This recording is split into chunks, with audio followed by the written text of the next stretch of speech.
Listen, I have seen a lot of stupid things in my 17 cycles serving the Galactic Defense Academy. I have watched cadets trip over their own appendages during combat drills. I have witnessed a Threxian accidentally ingest his own plasma grenade, mistaking it for a nutrition capsule. I have even seen a recruit try to charm his way out of detention by serenading the commandant with what he claimed was traditional poetry, but sounded more like a dying Vrulox being strangled. But what happened that day in Training Bay 12? That redefined my entire understanding of ridiculous. My name is Korrax Venn, and I served as Tactical Instructor 3rd Class aboard the GDA station orbiting Proxima 7. We trained soldiers from 43 different species, each with their own quirks, biological advantages, and frankly their own unique ways of being completely insufferable. The Academy prided itself on equality. Every species got the same brutal treatment, the same impossible standards, and the same zero-tolerance policy for failure. Then the humans showed up. Now I had heard the rumors. Everyone had. Whispers bouncing around the instructor lounges, coded messages from recruitment stations near the Sol system, even betting pools on how long they would last before washing out or, more likely, getting themselves killed. Humans were the new kids on the galactic block, having only achieved faster-than-light travel about 30 years prior. They were from a death world, Terra, where apparently everything from the weather to the wildlife to the bacteria spent every waking moment trying to murder them. Their planet had things called hurricanes, earthquakes, and something truly horrifying called Australia. But here is the thing about Death Worlders. Most species from harsh planets developed either incredible physical resilience, like the stone-skinned Korvathi, or extreme caution, like the perpetually paranoid Silix. Humans? They developed something far more dangerous. They developed audacity. The morning started normally enough, if you consider normal to be screaming at a Velkor who somehow managed to assemble his weapon backwards. I was 3 insults deep into a truly inspired rant about his probable family tree when the alarm chimed. New arrivals. I checked my data slate and felt my secondary stomach drop. 3 humans. Fresh off the transport. 0 combat experience. Perfect. I made my way to the observation deck overlooking Training Bay 12. The bay was massive, easily 200 meters across, with adaptive gravity plates, holographic obstacle generators, and enough weaponry to arm a small invasion force. It was where we tested reflexes, decision-making, and whether a cadet had the survival instinct of a sentient being or a particularly dim-witted fungus. Already waiting in the bay were 15 other cadets from the current rotation. Velkors, with their forearms and chitinous plating, 2 Korvathi, hulking masses of muscle and stone-like skin, a handful of Marani, graceful and quick, and there standing in the back looking supremely confident was Velkor Thain, a Dravix royal who thought his family's fortune meant the laws of physics would make exceptions for him. Then the doors hissed open, and the humans walked in.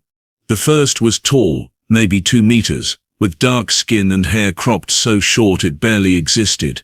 His uniform looked uncomfortable on him, like he wanted to rip it off and fight in whatever primitive garb his ancestors wore. Tags identified him as Marcus Webb.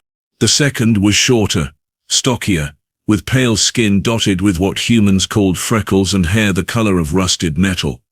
Her eyes scanned the room with the kind of calculation that made me think she was already planning 17 different escape routes. Tags read, Kira Frost. The third made me pause.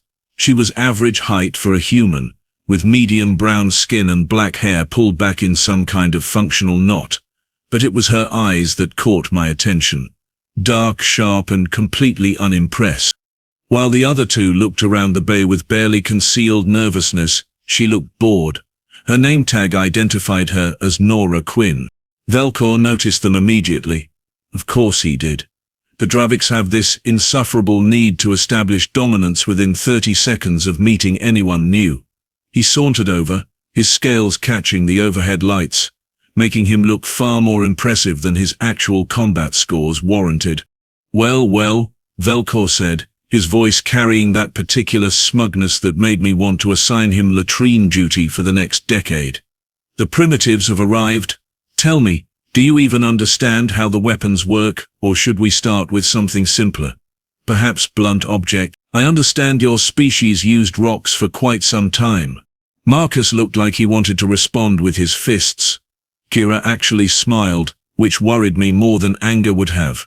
But Nora, she just stared at him, with the expression of someone watching a child throw a tantrum in a market. You done? She asked, her voice flat. Velkor's crest flared, a sign of irritation.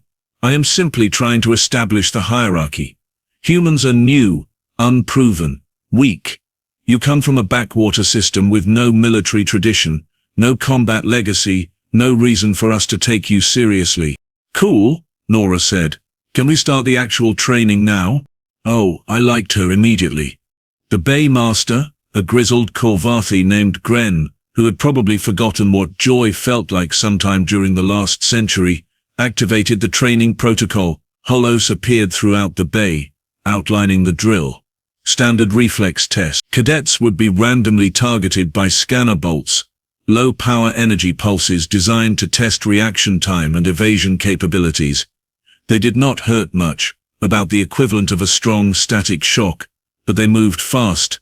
The goal was simple: do not get hit. If you got hit more than 3 times, you failed.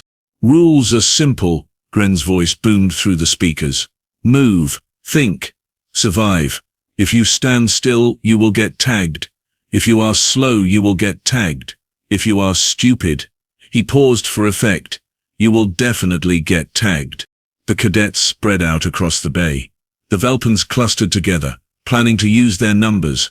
The Korvathi just flexed, confident their thick hides would shrug off the bolts. The Mirani were already bouncing on their toes, ready to use their natural agility. The humans split up. Smart. Marcus moved toward the left flank. Kira headed right. And Nora.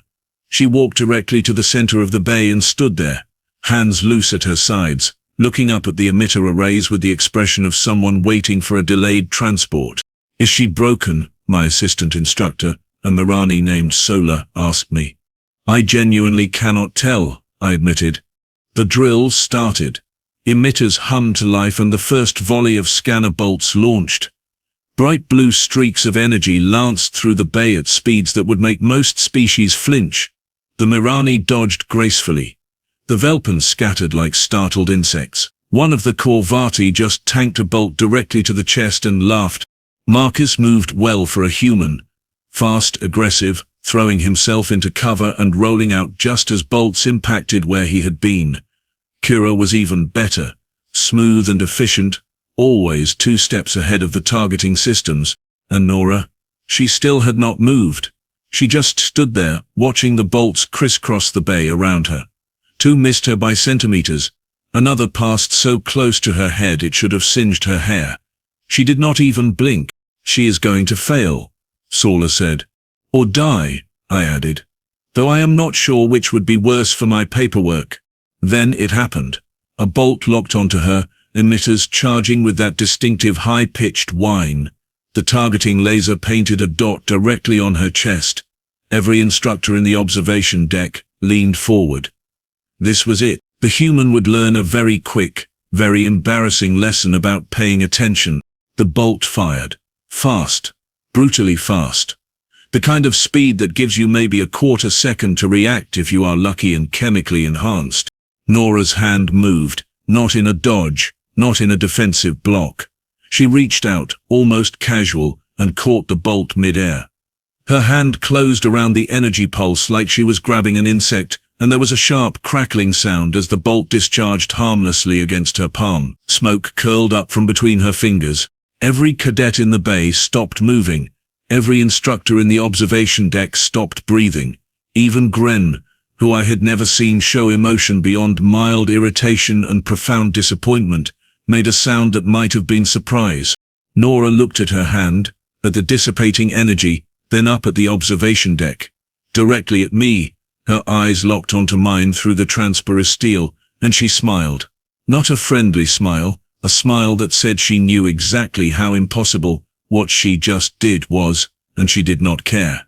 Then she spoke, her voice calm and clear through the bay's audio pickup. Earthborn, try again. Velkor, who had been standing safely behind cover like anyone with half a brain, stepped out. His expression cycled through confusion, disbelief, and then rage. "That is not possible," he said. "Scanner bolts move at 0.7 light speed for the first 10 meters. Neural response times you cannot just, that is physically impossible." Nora turned to face him. "And yet, you cheated." Velkor's crest was fully extended now, his voice climbing an octave. "You modified your physiology, enhanced reflexes, illegal implants. You dirty primitives probably do not even understand the regulations about biological augmentation." "Nope," Nora said cheerfully. "All natural." Well, natural for someone who grew up in 1.2 Gs with predators that hunted by ambush and a childhood spent dodging traffic in Neo-Boston. "This is absurd." Velkor looked around at the other cadets, clearly expecting support. Some of them nodded, but most just looked stunned. "Instructor Venn," he shouted toward the observation deck. "This human is clearly in violation of Academy standards. I demand a full biological scan. "You demand nothing, Cadet Thane," I said through the comm system, my voice cutting through his tantrum like a plasma blade. "You will continue the drill, or you will be removed from the rotation. Those are your options." Velkor sputtered, but before he could formulate another objection, Gren reactivated the emitters. "Drill continues. Move or fail." The bay erupted into chaos again. Bolts fired from every angle, targeting systems compensating for the cadets' positions. But everyone, and I mean everyone, was watching Nora now. She moved differently than before, not standing still, but not running either. She walked through the crossfire like she was taking a stroll through a garden, her movements minimal and precise. When bolts came too close, she either sidestepped with the barest shift of weight, or caught them. 3 more times during the drill, she just reached out and grabbed the energy pulses out of the air, crushing them in her hands like they were nothing more than annoying flying insects. Marcus and Kira were not slacking either. Marcus showed a brutal efficiency, using cover aggressively and timing his movements perfectly. Kira demonstrated what I could only describe as creative problem-solving, at one point using a reflective panel to bounce a bolt back at its own emitter and short-circuit the system. But it was Nora who had everyone's attention. By the time the drill ended, she had been targeted 17 times. She had not been hit once. 12 dodges. 5 catches. 5 catches. The bay fell silent as the emitters powered down. Cadets slowly emerged from cover, many of them staring at the 3 humans with expressions ranging from shock to fear to what might have been respect. Velkor was not among them. He stood rigid, his scales flushed dark with humiliation and rage. "This proves nothing," he said, though his voice had lost much of its earlier confidence. "One drill. One lucky performance. Humans are still weak, still primitive, still standing while you hid behind a cargo container the entire time." Nora asked, tilting her head. "Yeah, super primitive of me." The other cadets laughed. Not openly, most were too disciplined for that, but I heard it. The chuckles, the hissing sounds that passed for amusement among the Velpans. Even one of the Korvathi made a rumbling sound that indicated approval. Velkor's humiliation was complete. He turned and stormed out of the bay, his tail lashing behind him, probably to file 17 different complaints with anyone who would listen. I looked at Sola. She looked at me. "That just happened," she said. "Yes," I agreed. "Yes, it did. What do we do?" I watched Nora through the transparisteel. She was talking with Marcus and Kira now, all 3 of them relaxed. Like catching energy bolts moving at near light speed was just another Tuesday for them. Around them the other cadets were keeping their distance, but the dynamics had shifted. Fear, curiosity, something new. "We do our jobs," I said finally. "We train them, test them, push them until they break or prove they belong here." I paused, though I suspect it will be the Academy that breaks first. Sola made a clicking sound that indicated agreement. "The betting pools are going to go insane." "Oh, absolutely," I said. "I'm putting 50 credits on the humans making it through the entire rotation without a single failure." "That is a sucker's bet," Sola said. No one makes it through without failing something. I watched Nora catch one more residual bolt that the system had not fully powered down yet, crushing it absently, while listening to something Marcus was saying. Want to make it 100? I asked. Sola hesitated, then chirped her agreement. Done. But when they fail, you are buying drinks for a month. Deal, I said, though privately I was already planning what I would spend my winnings on. These humans were different. Dangerous different. The kind of different that either got you killed or changed everything. And I had been doing this job long enough to recognize potential when it literally grabbed it out of the air and crushed it in its fist. The humans had arrived at the Galactic Defense Academy, and nothing, absolutely nothing, was going to be the same. So after the whole catching scanner bolts like they were annoying flies incident, I figured the humans would attract attention. What I did not anticipate was just how much attention, or how quickly the entire academy would devolve into what I can only describe as organized pandemonium, with a side of bureaucratic hysteria. Within 2 hours of the drill, I had 14 formal complaints filed against Nora Quinn. Velkor filed 9 of them himself, which honestly showed impressive dedication to being wrong. The complaints ranged from accusations of illegal augmentation to claims of psychic manipulation, to one truly creative theory that she was actually a disguised combat android, programmed to infiltrate and sabotage the academy. That last one came from a Silix cadet who had clearly been sampling the medicinal fungus without authorization. By hour 3, the Academy Medical Division had summoned all 3 humans for mandatory biological scans.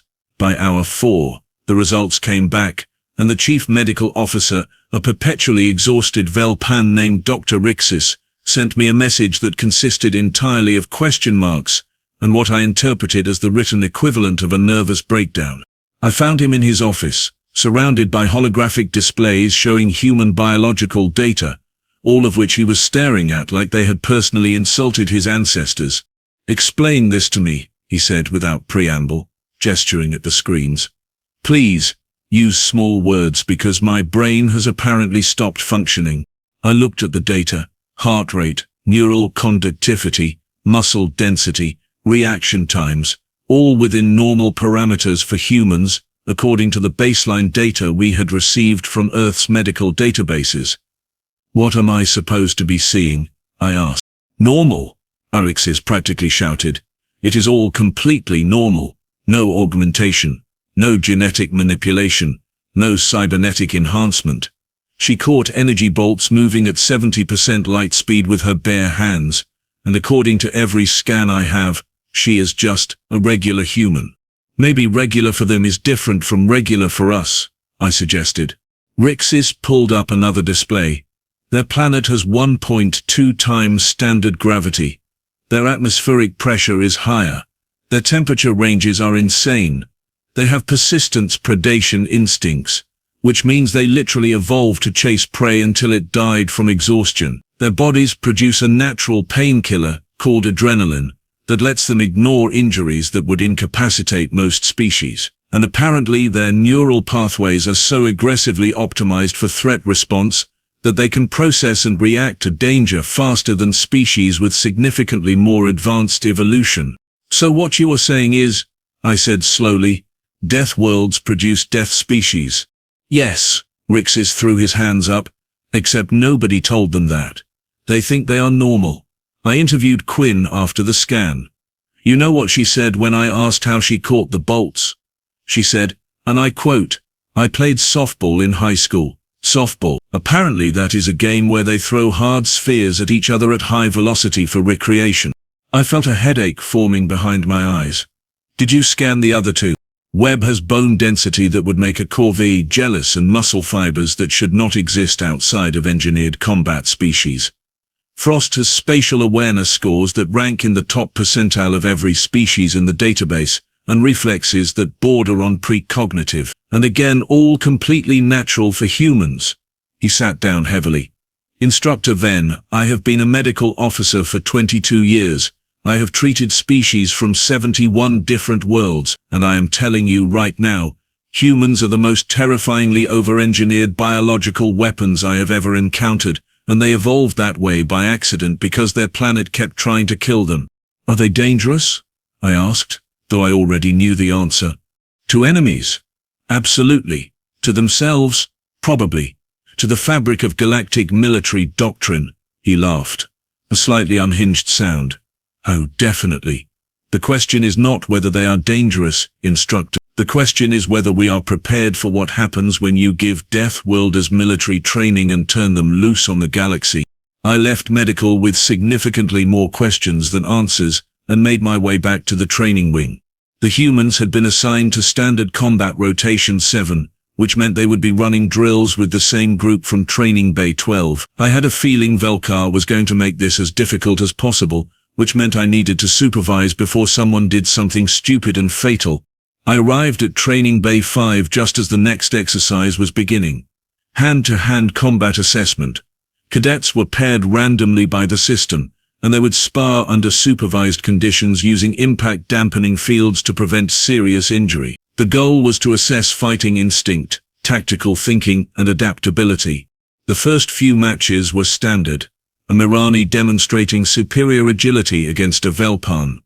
Two Korvathi essentially having a contest to see who could hit harder, which ended predictably in a draw after they both gave each other concussions. A few more matches cycled through, competent but unremarkable. Then the system paired Nora Quinn against Velkor Thane, and I swear I heard the universe itself start laughing. Velkor smiled, showing far too many teeth. Finally, a chance to demonstrate proper combat technique against primitive flailing. Nora just stretched her neck, rolling her shoulders.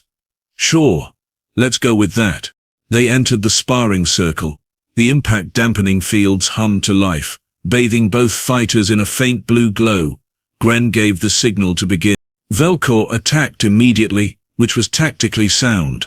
He was larger, had longer reach, and his scales provided natural armor. He came in fast with a high strike aimed at Nora's head, clearly intending to end this quickly and humiliate her in front of everyone. Nora leaned back maybe 5 centimeters. The strike missed. Velkor followed up with a low sweep. Nora hopped over it without even looking down. He threw a combination, fast and aggressive, the kind that would overwhelm most opponents. Nora blocked 2 strikes, redirected another, and then did something I had never seen in 17 cycles of teaching combat. She grabbed his incoming fist, stepped inside his guard, and used his own momentum to flip him completely over her shoulder. Velkor hit the ground hard enough that the impact dampeners sparked, and before he could recover, Nora had his arm locked and was applying pressure to 3 different joints simultaneously. "Yield," she said calmly. Velkor thrashed, trying to break free, but Nora had positioned herself perfectly. Every movement he made either accomplished nothing or put more strain on his joints. After 5 seconds of useless struggling, he snarled out, "I yield." Nora released him immediately and stepped back. Velkor scrambled to his feet, his scales flushed dark with humiliation and rage. "Lucky shot," he hissed. "Want to go again?" Nora asked, sounding genuinely curious.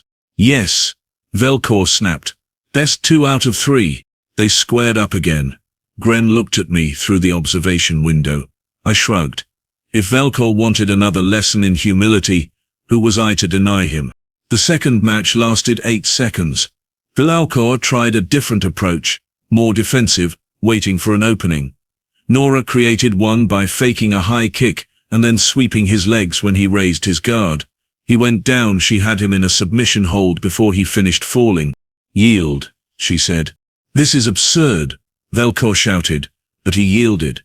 The third match, which nobody had actually agreed to but Velkor demanded anyway, lasted 3 seconds. Nora just walked straight at him, slapped aside his guard and tapped him in the center of his chest with 2 fingers. Velkor swung at where she had been, but she was already behind him, and she gave him a light push that sent him stumbling face first into the mat. "I think we are done here," Nora said, offering him a hand up. Velkor slapped it away and stormed out of the circle, leaving the bay entirely amid scattered laughter from the other cadets. I activated the con. "Quinn, impressive work.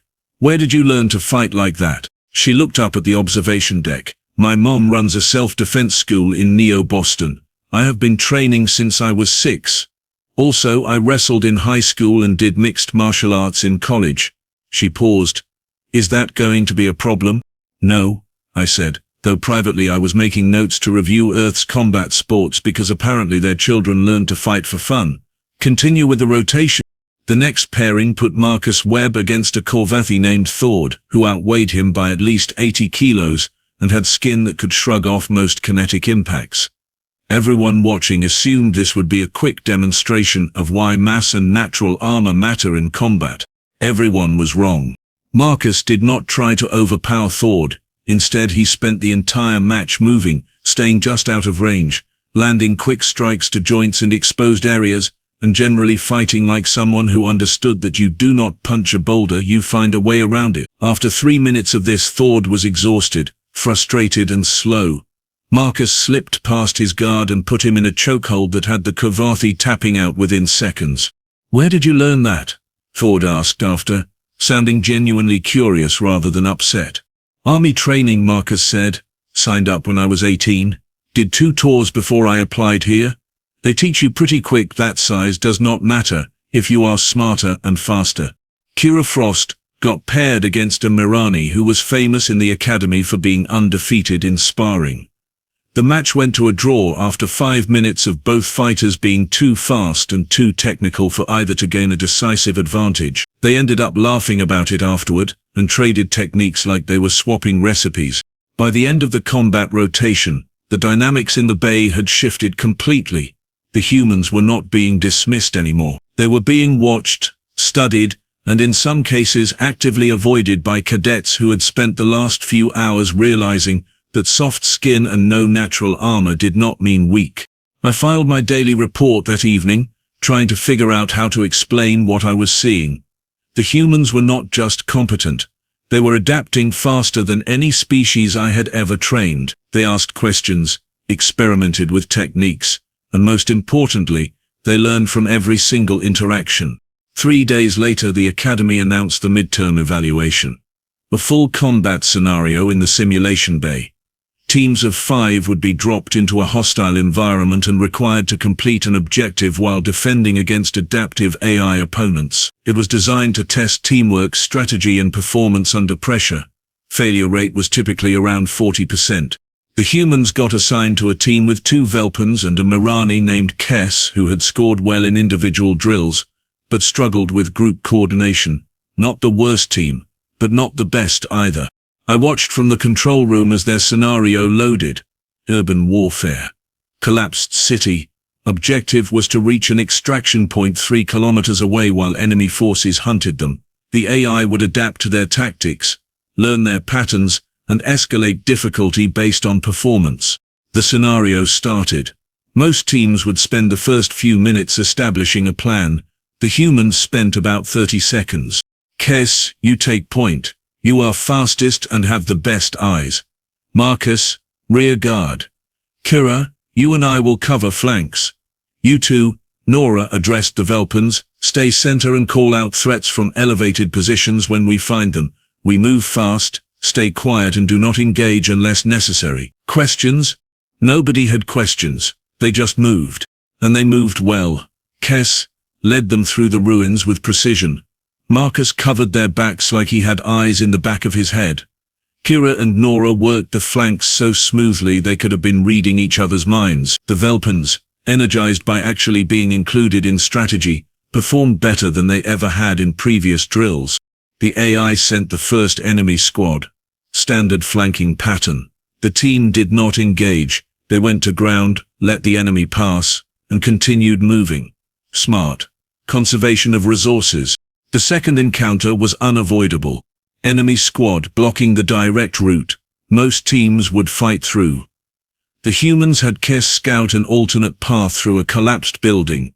They bypassed the enemy entirely, leaving them waiting for a fight that never came. By the time they reached the extraction point, they had encountered 7 enemy squads and only engaged 2 of them. Their ammunition usage was minimal. No injuries. Time to completion was the 3rd fastest in Academy history. The control room was silent as the scenario ended and the team emerged from the simulation bay. Solar looked at me.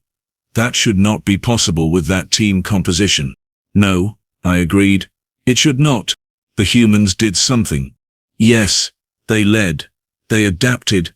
They made everyone else better. I pulled up the performance metrics. Every member of that team had scored personal bests. The Velpans showed improved decision-making.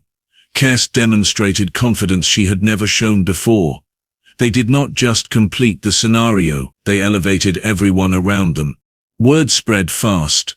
By evening, everyone knew the humans had not just passed the midterm evaluation, they had dominated it.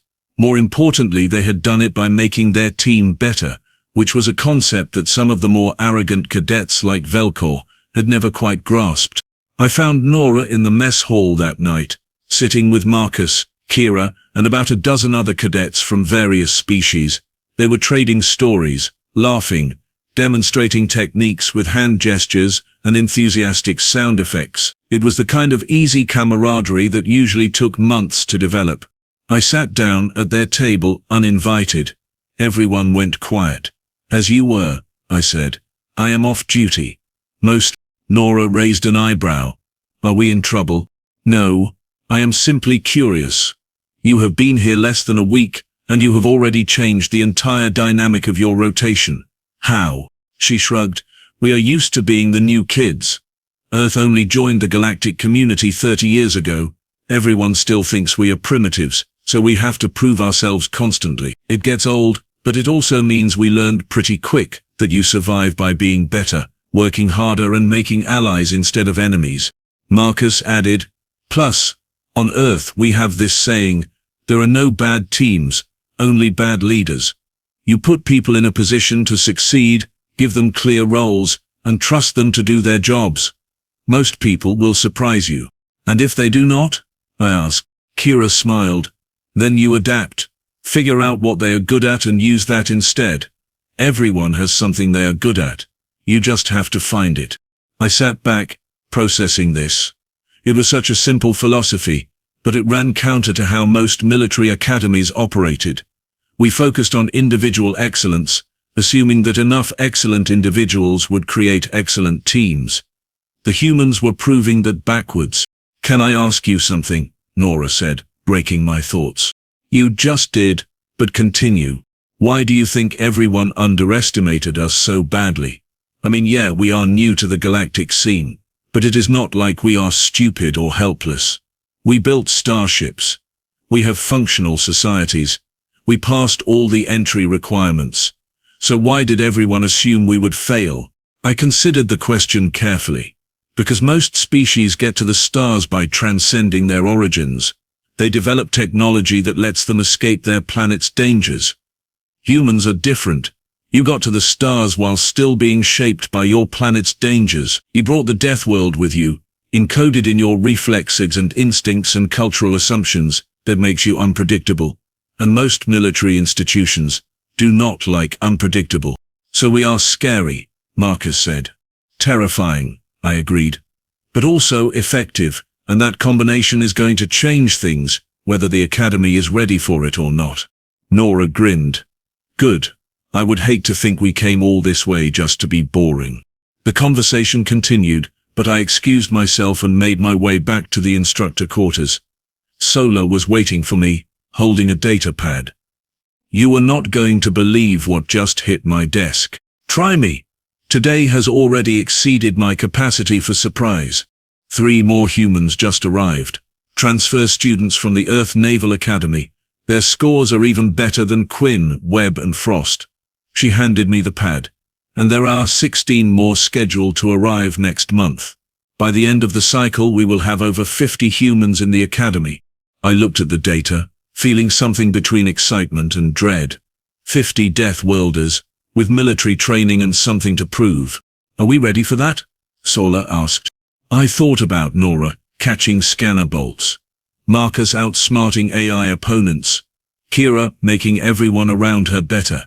I thought about how much they had changed in just 1 week, and how much more they would change in the months to come. No, I said honestly, but I do not think that matters. They are coming regardless, and by the time they are done, the Galactic Defense Academy will be better for it. Assuming we survive the experience. Sola laughed. You are enjoying this. I am, I admitted, for the first time in years, Training is interesting again. These humans are going to push every boundary, break every expectation, and probably drive me insane in the process. I paused, and I cannot wait to see what they do next. Somewhere in the distance, I heard laughter echoing through the halls. Human laughter, mixed with the sounds of a dozen other species, the sound of barriers breaking down, of assumptions being challenged, of something new being built from the ruins of old certainties. The humans had arrived at the Galactic Defense Academy, and the galaxy would never be the same.